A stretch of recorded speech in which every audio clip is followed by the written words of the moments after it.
Anda kembali di Kompas Siang. Saudara, Pengadilan Tipikor Jakarta Pusat hari ini menggelar sidang perdana dengan terdakwa Sekjen PDI Perjuangan Hasto Kristianto. Hasto diadili dalam kasus dugaan suap pengurusan pergantian antar waktu anggota DPR untuk Harun Masiku dan perintangan penyidikan. Dalam surat dakwaan Jaksa Penuntut Umum KPK yang dibacakan dalam sidang, Hasto didakwa menghalang-halangi proses penyidikan terhadap Harun Masiku yang tengah dilakukan KPK pada Januari 2020 lalu. Sekjen PDIP itu disebut memerintahkan Harun Masiku melalui anak buahnya Nur Hasan untuk merendam telepon seluler. Hal itu dilakukan supaya posisi Harun Masiku tidak terlacak tim KPK. Atas dakwaan Jaksa Penuntut Umum, tim pengacara Hasto berencana mengajukan keberatan atau eksepsi. Mereka sempat meminta waktu 10 hari kepada hakim untuk menyusun eksepsi. Namun hakim menolaknya dan menjadwalkan sidang eksepsi digelar pada Jumat 21 Maret 2025. Usai mendengarkan dakwaan Jaksa, Hasto menegaskan dirinya mengikuti seluruh proses hukum dengan baik. Hasto juga mengingatkan agar supremasi hukum dan keadilan ditegakkan untuk membangun negara yang berlandaskan hukum. Saya mengikuti seluruh proses hukum ini dengan sebaik-baiknya, karena kami percaya bahwa keadilan akan ditegakkan. Dan untuk itulah Republik Indonesia ini dibangun dengan pengorbanan jiwa dan raga yang luar biasa dari para pahlawan bangsa, rakyat yang tidak berdosa yang menyerahkan nyawanya, semuanya demi untuk membangun suatu negara hukum. Tanpa adanya supremasi hukum, tanpa adanya suatu keadilan, dan ketika suatu proses hukum yang sudah inkrah bisa didaur ulang kembali, maka kita Republik ini tidak akan berdiri kokoh. Jangankan untuk membangun, menghadirkan investor, ketika tidak ada supremasi hukum, semuanya akan menjadi sia-sia. Semoga ini menjadi suatu pelajaran yang terbaik, bahwa cita-cita menegakkan hukum yang berkeadilan adalah cita-cita seluruh anak bangsa kita. Terima kasih. Satyam Eva. Sebelumnya, Saudara, Hasto Kristianto ditetapkan sebagai tersangka oleh KPK dengan 2 jeratan pasal sekaligus, yakni pasal suap dan perintangan penyidikan. Dalam pasal suap, Hasto bersama Harun Masiku diduga melakukan penyuapan kepada mantan komisioner KPU Wahyu Setiawan. Sementara di pasal perintangan penyidikan, Sekjen PDIP itu diduga menghalangi upaya pencarian KPK terhadap Harun Masiku yang saat ini masih buron.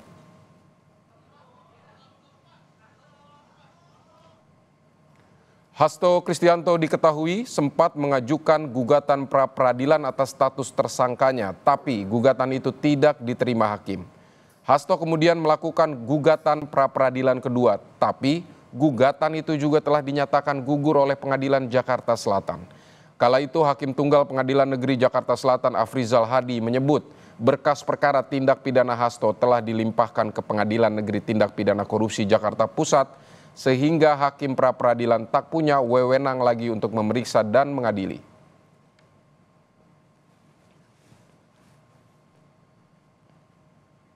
Saudara, untuk informasi selengkapnya kita akan menyapa jurnalis Kompas TV Niputu Trisnanda dan juru kamera Andi Meidarwan di Pengadilan Tipikor Jakarta.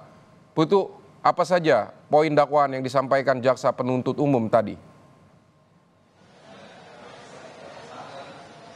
Ya, selamat siang Vidi dan juga saudara, kurang lebih sama seperti yang sudah Anda jelaskan di awal begitu ya, bahwa ada beberapa hal khususnya tadi proses persidangan dengan agenda tunggal, mendengarkan dakwaan dari Jaksa Penuntut Umum dari KPK. Ini setidaknya ada 2 perkara yang diduga telah dilakukan oleh Sekjen PDI Perjuangan Hasto Kristianto. Pertama, ini terkait dengan perintangan penyidikan, di mana jaksa meyakini juga tentu saja diiringi dengan bukti-bukti bahwa Hasto Kristianto ini melakukan upaya perintangan penyidikan terhadap penangkapan Harun Masiku ini dalam periode 2019 sampai dengan periode 2024. Tadi juga disampaikan dalam dakwaan bahwa pada 2019 ini kaitannya dengan beberapa upaya yang dilakukan oleh Hasto Kristianto dari upaya penyadapan begitu ya yang dilakukan, diketahui bahwa ada upaya pertama ini mencoba memerintahkan Harun Masiku lewat Nur Hasan untuk menenggelamkan telepon seluler supaya tidak bisa kemudian dicari keberadaannya dan juga ditelusuri oleh penyidik dari KPK.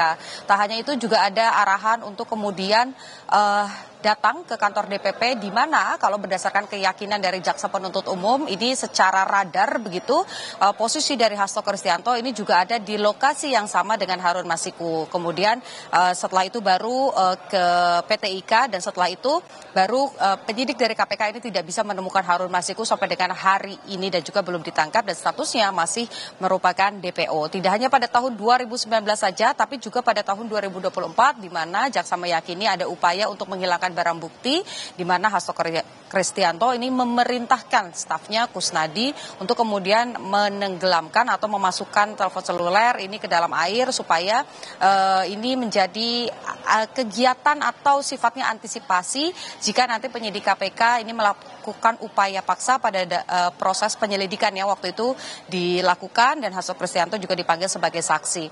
Hal-hal itu yang kemudian dianggap atau diyakini oleh KPK dan juga jaksa penuntut umum yang ditulis dalam dakwaannya bahwa Hasto Kristianto ini memenuhi unsur upaya perintangan penyidikan dan juga disangkakan dengan pasal-pasal berkaitan dengan perintangan penyidikan. Tak hanya dari sisi perintangan penyidikan saja, tapi juga ada perkara satu lagi yang didakwakan kepada Hasto Kristianto, ini berkaitan dengan adanya upaya atau dugaan suap yang dilakukan secara bersama dengan Harun Masiku, di mana prosesnya ini kurang lebih terjadi pada Juli 2019, di mana pada saat itu ada proses PAW atau pergantian antar waktu karena caleg PDI Perjuangan yang sudah terpilih lolos masuk ke DPR ini meninggal dunia dengan suara yang terbanyak begitu dan harusnya ini digantikan oleh caleg yang berada di bawahnya.